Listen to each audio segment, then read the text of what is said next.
Hello दोस्त, कैसे हैं आप लोग। उम्मीद करते हैं आप लोग अच्छे होंगे और आप लोग की पढ़ाई बहुत अच्छी चल रही होगी। पीसीएस की दुनिया में आप सभी का स्वागत है।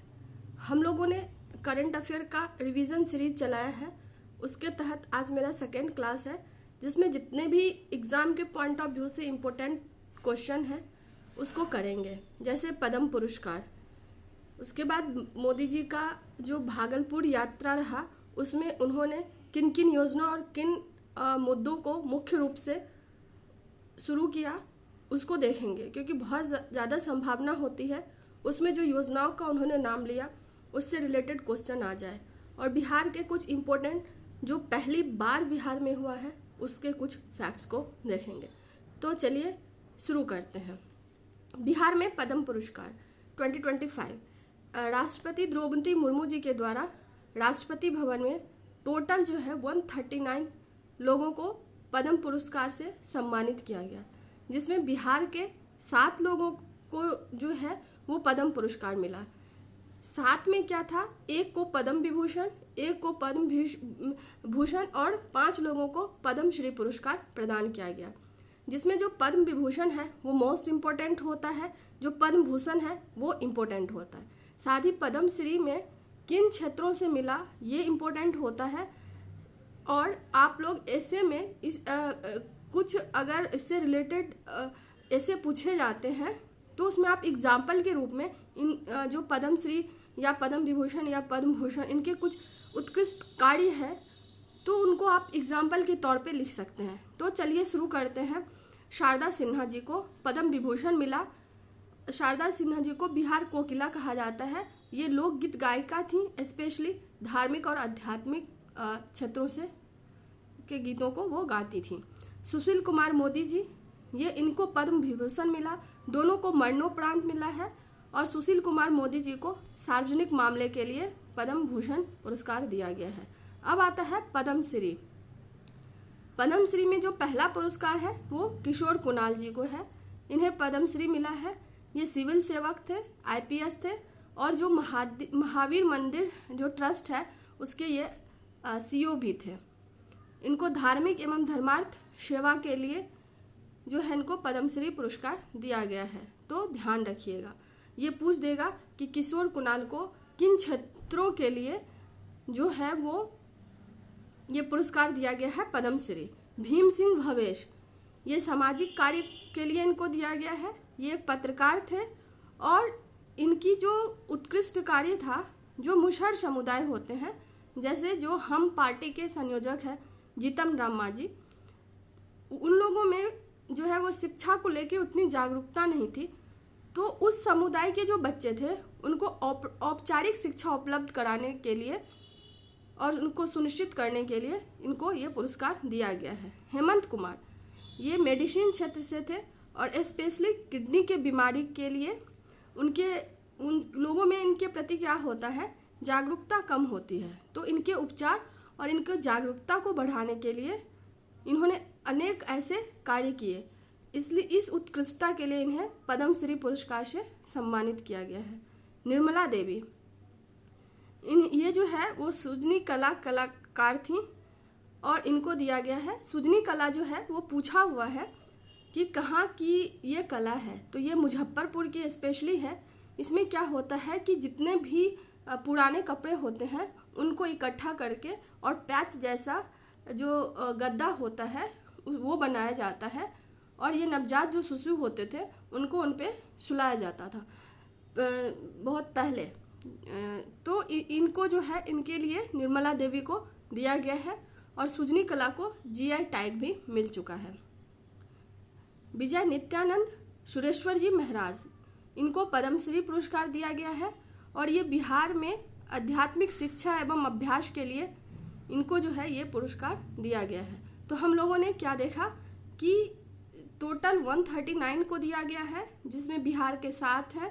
बिहार के 7 में एक को पद्म विभूषण दिया गया है, एक को पद्म भूषण दिया गया है और 5 को पद्म श्री दिया गया है।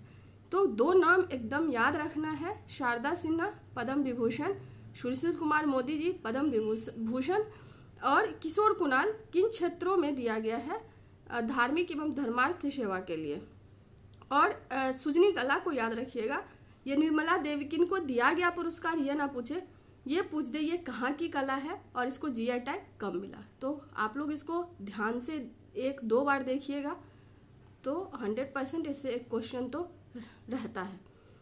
पीएमसीएच शताब्दी समारोह मनाया गया। एक्चुअली इसका गठन 25 जनवरी 1925 को हुआ था।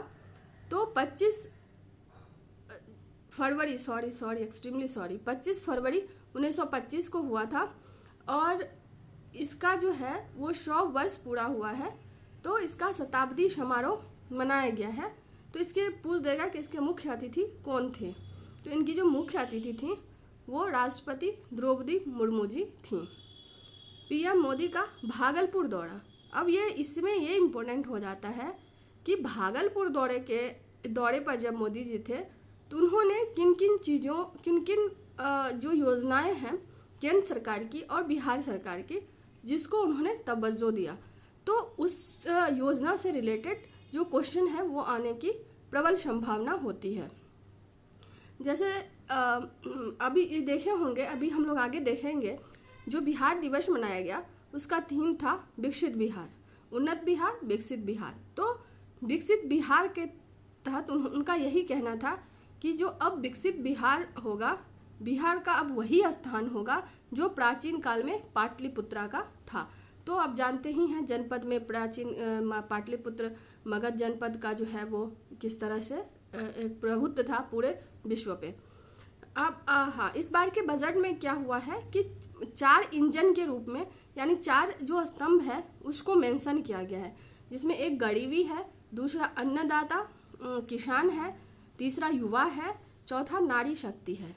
तो जब भागलपुर आए थे मोदी जी तो उनके एक स्तंभ यानी अन्नदाता किसान पे मुख्य रूप से फोकस था और कृषि और कृषि संबंध क्षेत्र के उन्नति और विकास के लिए उन्होंने कई सारे कदम उठाए जाने की बात कही, जिसमें पहला था कि 10,000 FAO को यानी फार्मर एग्रीकल्चर ऑर्गेनाइजेशन कृषि संगठन को राष्ट्र को समर्पित किया। तो पूछ दिया जाएगा कि हाल में मोदी जी जो है वो भागलपुर दौरे पर आए थे, वहाँ उन्होंने 10,000 FAO को राष्ट्र को समर्पित किया, तो वो बिहार के किस जिले से संबंधित था? तो वो हो जाएगा आपका खगड़िया। दूसरा जो उन्होंने बातें कही वो कही कि स्वदेशी नस्ल के पशु के लिए एक एक्सेलेंस सेंटर बनाया जाएगा। तो वो कहाँ बनाया जाएगा? मोतिहारी में। तीसरा जो है वो दुग्ध उत्पादन संयंत्र की स्थापना की जाएगी। वो कहाँ की जाएगी? बरौनी में। मखाना बोर्ड पता ही है, ये तो एकदम पता नहीं क्यों लगता है, ये दरभंगा में स्थापित किया जाएगा। इसको बजट 2025-26 में भी इसका उल्लेख किया गया है और इसका जो प्रारंभिक कोष होगा वो 1,100 करोड़ रुपए का प्रारंभिक कोष होगा। पीएम धन धान्य योजना, ये योजना बहुत ही इम्पोर्टेंट है क्योंकि इसमें क्या होगा, जैसे आकांक्षी जिला कार्यक्रम है, जैसे आकांक्षी ब्लॉक कार्यक्रम है, वैसे ही 100 गांव को चिन्हित किया जाएगा। वैसे गांव जहां की जो कृषि की उत्पादकता है वो बहुत ही कम है और ऐसे गांव को चिन्हित करके वहां पे कृषि के उत्पादन और उत्पादकता को बढ़ाने के लिए जो है वो कदम उठाए जाएंगे। अन्य योजना में एक पूर्वोदय योजना था। इसका क्या है कि ये जो 5 राज्य है उसके 120 शहर का चयन किया जाएगा। वो 5 राज्य कौन कौन से हैं? तो पहला बिहार, दूसरा झारखंड, तीसरा उड़ीसा, चौथा पश्चिम बंगाल और 5वां जो है वो आंध्र प्रदेश। उसके 120 शहर को चयन किया जाएगा और इसका उद्देश्य क्या है? शहरीकरण के विकास को बढ़ावा देना और औद्योगिक विकास को बढ़ावा देना। ठीक है, तो इसके 2 उद्देश्य हैं, एक शहरीकरण और दूसरा है औद्योगिक विकास। अगला है बिहार का पहला डायनासोर पार्क। ये कहाँ पे स्थापित किया गया है? राजगीर में, राजगीर के जू सफारी में। इसकी विशेषता ये है कि अगर स्टेटमेंट बेस्ड पूछता है तो, बाकी अगर वन लाइनर पूछता है तो सीधा यही पूछेगा बिहार का पहला डायनासोर पार्क कहाँ पे स्थापित किया गया है, तो वह राजगीर है। राजगीर के कहाँ, जू सफारी में। और तीसरा स्टेटमेंट दे सकता है, इसमें क्या होगा कि एआई यूज करके डायनासोर को इस तरह से विकसित किया जाएगा कि लगेगा कि यह जीवित डायनासोर है। तो इसकी ये विशेषता। ये क्वेश्चन बहुत बहुत इम्पोर्टेंट है। मशाल और मसाल 2.0। मशाल और मसाल 2.0 क्या है? यह बिहार ही नहीं वरन विश्व का सबसे बड़ा खेल प्रतिभा खोज प्रतियोगिता है। ध्यान दीजिएगा, क्या है? खेल प्रतिभा खोज प्रतियोगिता। ये किसके द्वारा शुरू किया गया है? BSSA के द्वारा, यानी बिहार स्टेट स्पोर्ट अथॉरिटी के द्वारा। ये किस योजना के तहत शुरू किया गया है? मुख्यमंत्री खेल विकास योजना के तहत। इसमें क्या किया जाएगा? सरकारी स्कूल के स्पेशली जो प्राथमिक विद्यालय हैं, सेकेंडरी और हायर सेकेंडरी के जो खेल प्रतिभागी हैं उनको सेलेक्ट किया जाएगा।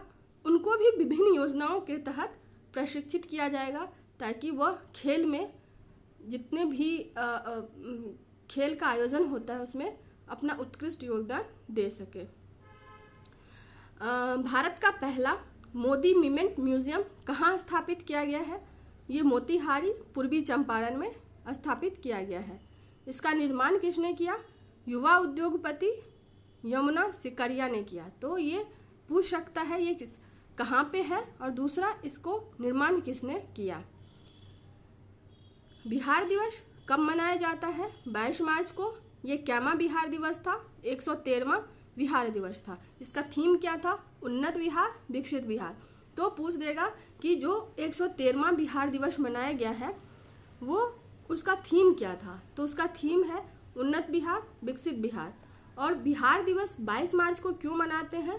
क्योंकि आपको पता ही होगा जब बंगाल विभाजन हुआ था तो बिहार, बंगाल, उड़ीसा जो है वो अलग हो गए थे। बट बंगाल से फिर 1911 में जो है वो विभाजन को रद्द कर दिया गया और 1912 में बिहार, उड़ीसा एक पृथक राज्य बना। किससे अलग हो गए? बंगाल से अलग हो गए। तो यही है कि इसलिए 22 मार्च को जो है वो बिहार दिवस मनाया जाता है। तो ये कई बार क्वेश्चन पूछते हैं कि बिहार कब अलग हुआ, बिहार राज्य के रूप में कब बना। तो ये सब चीज़ें को हम लोग पढ़ेंगे जब बिहार राज्य का निर्माण पूरा अभी तक का 2000 तक का देखेंगे तब। देश का पहला मैन होल सेवा कहाँ शुरू किया गया? पटना में। सुवेद्य क्या है? बिहार का पहला ह्यूमन रोबोट है। सुवेद्य क्या है? बिहार का पहला ह्यूमनॉइड रोबोट है। तो आज के लिए बस इतना ही। ये आज के जितने भी फैक्ट हैं सारे इम्पोर्टेंट फैक्ट हैं जो एग्ज़ाम के पॉइंट ऑफ व्यू से बहुत ही इम्पोर्टेंट है। उम्मीद करते हैं आपको ये अच्छा लगा होगा। तो प्लीज़ आप लोग इसको अच्छे से देखिए, अपना नोट्स भी बनाइए और बार बार रिवाइज करिए ताकि एग्ज़ामिनेशन हॉल में कोई भी प्रॉब्लम ना हो। तो और आसानी से आप प्री क्वालिफाई कर सकें ताकि मेंस का एग्ज़ाम दे सकें। तो आज के लिए बस इतना ही। उम्मीद करते हैं आपको ये सीरीज़ अच्छा लगा होगा। प्लीज़ अच्छा लगा हो तो मेरे चैनल को लाइक करिए, मेरे चैनल को सब्सक्राइब करिए, वीडियो को लाइक करिए। तो मिलते हैं फिर बहुत जल्द। Thank you so much. Please आप लोग चैनल को सब्सक्राइब ज़रूर कर दीजिएगा। Bye bye.